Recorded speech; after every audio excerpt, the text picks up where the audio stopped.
What's up, everybody? It's your host, Louis G, aka Fat Tiger. Welcome to another episode of Fat Tiger Talks. I appreciate y'all for being here. Let's jump right into the topic. Today, I want to go over this story that I was discussing with somebody the other day. It's called The Man in the Fire. So, this man is out walking one day and he comes across a fire. He sees chairs around it, but nobody around. He decides to warm himself up and walks up to the fire, places his hands up against it, and takes in the warmth. He closes his eyes, and as he's enjoying it, he gets a little too close to the fire and is burned. Immediately, he responds by getting angry, yelling, and cursing out the fire. In the process of cursing out the fire, he gets too close and burns himself again, accidentally setting himself on fire. He pats out the fire real quick, looks angrily at the fire, and decides to leave. But he comes back with a bucket full of water and dumps it right on the fire. Just as he's doing that, a group of people holding a variety of objects are walking back. Some are carrying cookies, some are carrying chocolate, some are carrying marshmallows. And the man realizes that this fire was set up by these people. The people look at him and they say, "Hey, did you just put out our fire?" The man looks at them embarrassed, but quickly responds, "Well, this fire was left by itself. It shouldn't be that way." And too embarrassed to admit that he was really angry about the fire, that it burned him twice, and so decides to cover it up with a convenient lie. The man throws a bucket and takes off. Meanwhile, the people are looking at each other and wondering, well, what do we do now? Well, one of the people says, let's go ahead and take some of the material out of this. It's too wet. We can't do anything with it, but we have more firewood. It's just going to take a little while to get it up and running again. It's like, it's no problem. All right, so the rest of everybody else scoops out. They take the bucket. They scoop the ashes and the wet wood out, and they replace it with new fire, and it takes them a couple minutes, but they get the fire back up and running, and everything proceeds as normal. Now, you look at this and you think, well, what the fuck does that have to do with anything, right? Well, let's break it down a little bit. So, this guy is just walking. He's out there just minding his business, and the reason I came up with this story was just to kind of talk about how people come across things, when if you're looking for something to invite into your life because you feel like there's an emptiness out there and you come across something that gives you warmth, it's good to get close to it. But then there are some people who don't understand what it is they're getting close to. So in this case, this man was getting close to the fire, and let's say that represents the things in our lives that give us comfort. But sometimes we get too close because it could reflect the truth that we're not prepared to accept. Therefore, we retaliate when this warmth that was supposed to, benefit us is now kind of punishing us in a sense. This man lashes out, and this is a fire. It's an inanimate object. It's alive in the sense that it's breathing oxygen and it's undergoing this chemical change and releasing, heat. But in itself, it's not sentient. It can't respond. It doesn't understand this man's frustration, and he's just cussing at it. And in the process of it, in that pride, he knows he's not going to get anywhere with it. But he's sitting there steady cussing the fire out, and he gets too into it to the point where he accidentally sets himself on fire. Like his sleeves get too close, and now he's messed up his clothing, and he gets mad. And it's just his pride at this point because it's nobody else's fault. He decided to sit there and mess with this thing, right?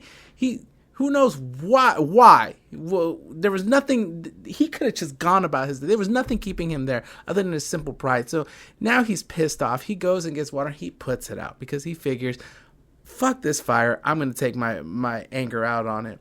But what he doesn't realize is this belonged to somebody else. He noticed the setup, but he didn't care. He didn't see anybody else around. He's like, all right, whatever. And now he puts it out, and now he's embarrassed because he's caught in the act. He has the bucket. The fire is dripping. And he now realizes with all the stuff that people are carrying that this is something they set up. And now they're a little upset. This is when people enter like a group dynamic and they don't understand the momentum that these people have built. That fire is supposed to represent when somebody has organized something. So let's say, there's a group that meets and they got a project going on and everybody's committed to it. They've already put the work in, and here comes somebody who doesn't understand what's going on, that they want to participate, but in the process, they end up taking out a lot of their frustration on the project and ruin it for everybody else because they're like, you know what?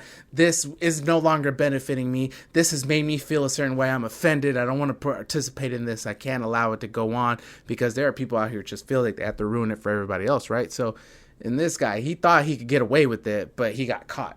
And rather than explain himself and rather take accountability for what happened, he uses the convenient truth of that you shouldn't leave a fire unattended. Which, to be fair, that is honest. You're talking to somebody who's a former firefighter.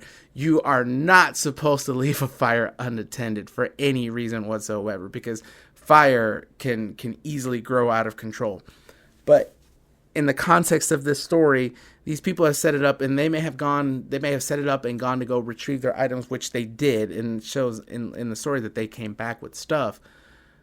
But the man, in his embarrassment, uses a convenient lie, and there are those people out here that find any reason to kill the momentum of something, and they justify it, even though that might not have been the reason why they did it. It may have been something personal that they're embarrassed about, but in this case, you just take advantage of this convenience of this lie of this truth to cover up the real intentions behind what happened. And he takes off. There's no accountability. He's just like, whatever. So those people that ruin that momentum for that group, now the group has to build that momentum back up again. But they have the resources. This is a frustrating aspect, right? You've been doing something, you're working on it. Somebody comes in, they bring their attitude, they bring their problems, and they try to get it shut down.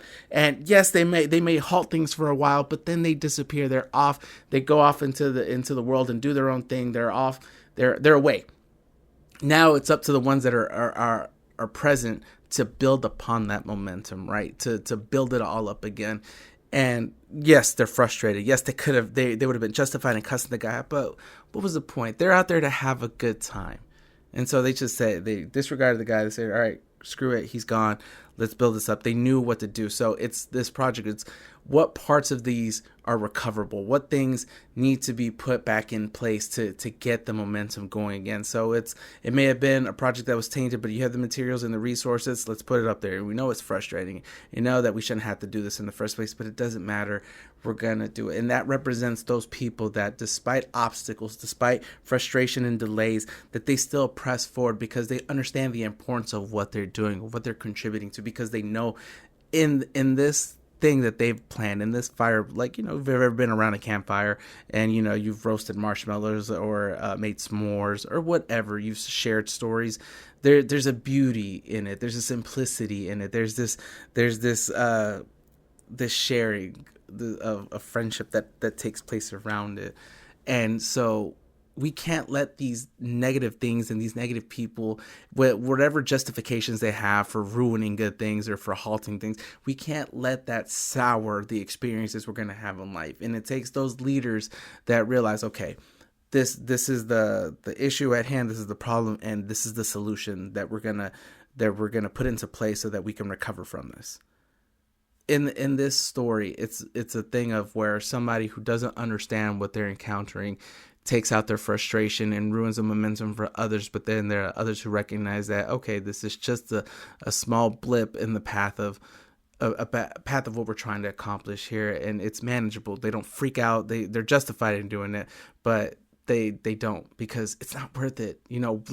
Let's not focus so much time and energy and efforts into just nonsense, into crap that doesn't matter, this negativity, and spreading it.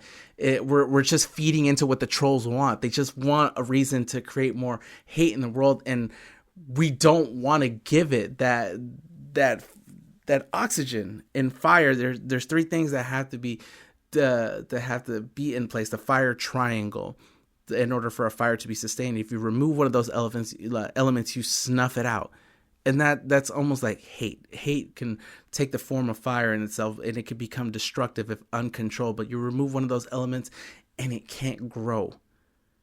So when I shared this story with somebody, it was just to kind of say that you're coming into this circumstances, into this environment, and you have enthusiasm, you want to be there. There are other people who share in your passion that are happy to be there and want to create memories and want to be your friend and want to share love and want to engage in this experience of life. And there's going to be those other people that get in the way of that, but they're only in the way temporarily. We shouldn't let them have domain over our happiness. They shouldn't have a longer influence than they do. So sometimes we just have to accept when things happen and keep moving forward. Life's not fair. We know that. There are people out here who don't play by the same rules that we do, that don't care about observing, boundaries and respect and dignity of other people. They don't care. But just because they don't care doesn't mean that we can't care. So I encourage you people out there. It's like I keep saying all the time, give a fuck about something. I hope one of those things that you give a fuck about is you. In loving yourself, you learn to love the world because you know how to take care of your heart. You know what you're missing. You know what you're seeking. And, we subconsciously seek those things in other people. But we also have to be mindful of, those places that we look at because, just like anything else, like any other resource in the world, it's all about where you source it from, right? You can count on love to open doors for you that hate will always shut. And in these circumstances, when you realize that, you're going to be frustrated. There are going to be moments you come across somebody who tries to ruin a good thing. They'll try, but we can't let them succeed. So I encourage you people out there, when you encounter that person who takes out their frustration and in their embarrassment, covers it up with a convenient truth, don't let them get so far under your skin. Don't allow it to a larger presence in your life than it deserves. It doesn't deserve any part of it. But I encourage you to seek solutions and keep pressing forward. That this is only a moment. It's only 10 seconds. It's only a minute. You'll still have the rest of the day. You still have the rest of your life. You still have all this other time to account for. And we just can't dwell on this negative stuff. We can look back at it later on, we can process it, and especially when it comes to realizing that we encourage this in other people. When we voice our frustration, we amplify it in other people. Like, man, did you see what this asshole did? Yeah, man, that guy's a piece of shit. I know the temptation is too strong to get involved in that, but we don't need to be that way either. We don't need to multiply the hate. We can let it pass. I encourage people to try that. I know it's tough. But sometimes life asks us just to be a little bit more patient, a little bit more understanding, a little bit more forgiving. If you can be that way, guess what? The world will be that much less hateful, that much less negative. It costs us, right? Everything comes at a cost. Kindness is not always free because it costs us moments where our pride and our instinct wants to come, when our base instincts want to come out and retaliate when somebody has done us wrong. Kindness costs you in that sense when you have to give up the negative to make sure that love prevails. It's tough, people, but we can't let others interrupt our momentum when we got something good going on. And if they do, it's not the end of the world. We can always recover from it. It's going to be frustrating, but we can recover from it. So thank you guys for listening to that. For now, let dwell on that. What are your thoughts? What are your feelings on this? If in your daily life, all I can ask you guys is just give a fuck about something. Care. Open your heart and care about something. Let that love be manifested in the world because we need more of that. We don't need all this negativity that's coming out here. I hope you guys have a great day and take care out there, and I'll see you next time.